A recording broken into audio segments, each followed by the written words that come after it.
أعوذ بالله من الشيطان الرجيم بسم الله الرحمن الرحيم وقالت اليهود ليست النصارى على شيء وقالت النصارى ليست اليهود على شيء وهم يتلون الكتاب كذلك قال الذين لا يعلمون مثل قولهم فالله يحكم بينهم يوم القيامة فيما كانوا فيه يختلفون. یہودیوں کا کہنا ہے کہ عیسائیوں کے پاس کچھ دھرا نہیں، اور عیسائیوں کا کہنا ہے کہ یہودیوں کے پاس کیا رکھا ہے. یہ صورتحال اس وقت ہے کہ جب کہ دونوں کتابیں پڑھتے ہیں اور ان کے جہلا بھی یہی باتیں کرتے ہیں. بہرحال اللہ تعالیٰ قیامت کے دن ان کے اختلافات کا فیصلہ صادر فرما دے گا. ومن أظلم ممن منع مساجد الله أن يذكر فيها اسمه وسعى في خرابها أولئك ما كان لهم أن يدخلوها إلا خائفين لهم في الدنيا خزي ولهم في الآخرة عذاب عظيم.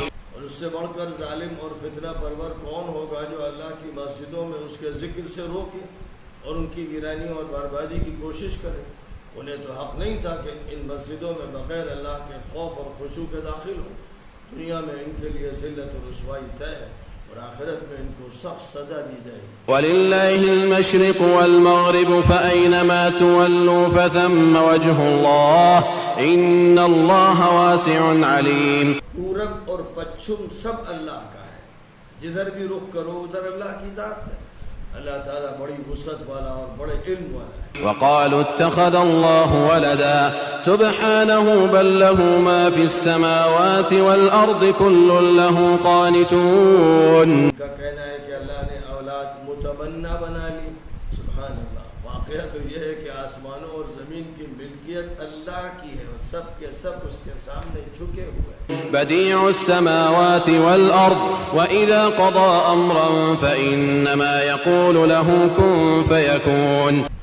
اور آسمانوں اور زمین کو عدم سے وجود میں لانے والا اللہ ہے، اور جب کسی چیز کا فیصلہ فرماتا ہے تو حکم ہوتا ہے کہ ہو جائے تو بس وہ ہو جاتا ہے. وقال الذين لا يعلمون لولا يكلمنا الله أو تأتينا آية كذلك قال الذين من قبلهم مثل قولهم تشابهت قلوبهم قد بينا الآيات لقوم يوقنون. نادان اور جاہل کہتے ہیں کہ اللہ ہم سے بات کیوں نہیں کرتا یا ہمارے پاس کوئی نشانی کیوں نہیں آتی. ان سے پہلے بھی لوگوں نے اسی طرح کی بکواس کی ہے. یہ سب ایک ہی تھیلی کے چٹے بٹے ہیں. ان کے دل و دماغ یکساں.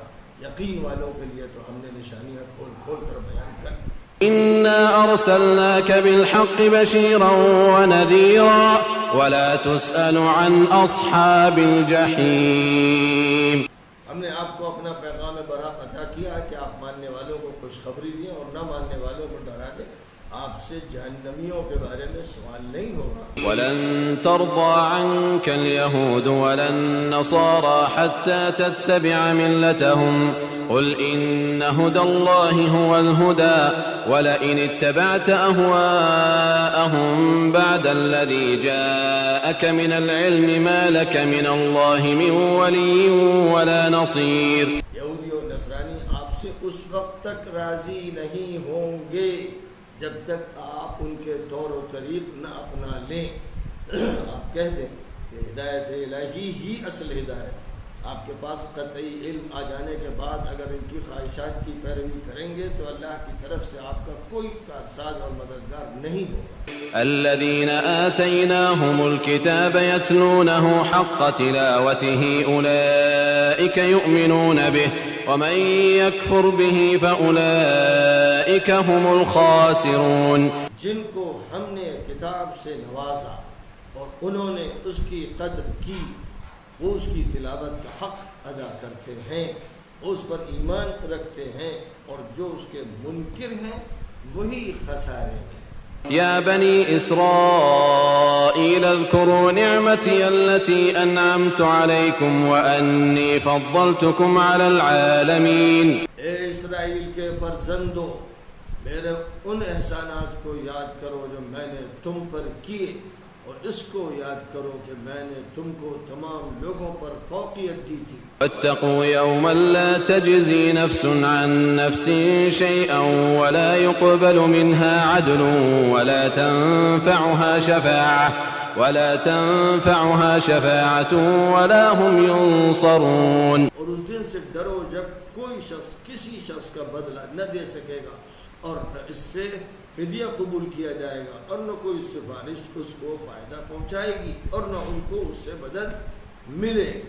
وَإِذِ ابْتَلَى إِبْرَاهِيمَ رَبُّهُ بِكَلِمَاتٍ فَأَتَمَّهُنَّ قَالَ إِنِّي جَاعِلُكَ لِلنَّاسِ إِمَامًا قَالَ وَمِن ذُرِّيَّتِي قَالَ لَا يَنَالُ عَهْدِ الظَّالِمِينَ۔ یاد کرو اس زمانے کو بھی جب حضرت ابراہیم کی آزمائش ان کے رب نے فرامین کے ذریعے کی تھی، اور انہوں نے ان کو پورا کر دیا تھا۔ اس پر اللہ تعالیٰ نے ارشاد فرمایا تھا کہ میں تم کو امامت و پیشوائی عطا کروں گا۔ انہوں نے عرض کیا تھا میری اولاد میں سے بھی ایسے افراد تیار فرما جن کو یہ عزت دی جائے۔ فرمایا میری طرف سے یہ ذمہ داری ان کو نہیں ملے گی جو حق سے منحرف ہوں گے اور غلط روش اختیار کریں گے۔ وَإِذْ جَعَلْنَا الْبَيْتَ مَثَابَةً لِلنَّاسِ وَأَمْنًا وَاتَّخِذُوا مِن مَّقَامِ إِبْرَاهِيمَ مُصَلًّى وَعَهِدْنَا إِلَىٰ إِبْرَاهِيمَ وَإِسْمَاعِيلَ أَن طَهِّرَا بَيْتِيَ لِلطَّائِفِينَ وَالْعَاكِفِينَ وَالرُّكَّعِ السُّجُودِ۔ یاد کرو اس وقت کو جب ہم نے بیت اللہ کو تمام لوگوں کے لیے مرکز و مرجع اور جائے امن بنایا۔ اب تم لوگ مقام ابراہیم کو جائے نماز بناؤ، اس کے آس پاس نماز پڑھو۔ ہم نے ابراہیم و اسماعیل کو یہ ذمہ داری سونپی تھی کہ میرے گھر کعبہ مقدسہ کو طواف کرنے، اعتکاف کرنے اور رکوع و سجود کرنے والوں کے لیے پاک و صاف رکھو۔ وَإِذْ قَالَ إِبْرَاهِيمُ رَبِّ اجْعَلْ هَٰذَا بَلَدًا آمِنًا وَارْزُقْ أَهْلَهُ مِنَ الثَّمَرَاتِ مَنْ آمَنَ مِنْهُم بِاللَّهِ وَالْيَوْمِ الْآخِرِ قَالَ وَمَنْ كَفَرَ فَأُمَتِّعُهُ قَلِيلًا ثُمَّ أَضْطَرُّهُ إِلَىٰ عَذَابِ النَّارِ وَبِئْسَ الْمَصِيرُ۔ اس وقت کو یاد کرو جب ابراہیم نے عرض کیا تھا کہ اے میرے پروردگار اس شہر کو مأمون بنا دے اور اس کے باشندوں کو ہر طرح کی پیداوار سے نواز دے، ان کو جو اللہ اور آخرت پر ایمان رکھتے ہیں۔ اللہ تعالیٰ نے ارشاد فرمایا کہ جو کافر ہیں ان کو بھی کچھ سامان زندگی ہم دیں گے، پھر ان کو دوزخ کے عذاب میں گھسیٹ کر پھینک دیں گے اور ان کا بدترین انجام ہوگا۔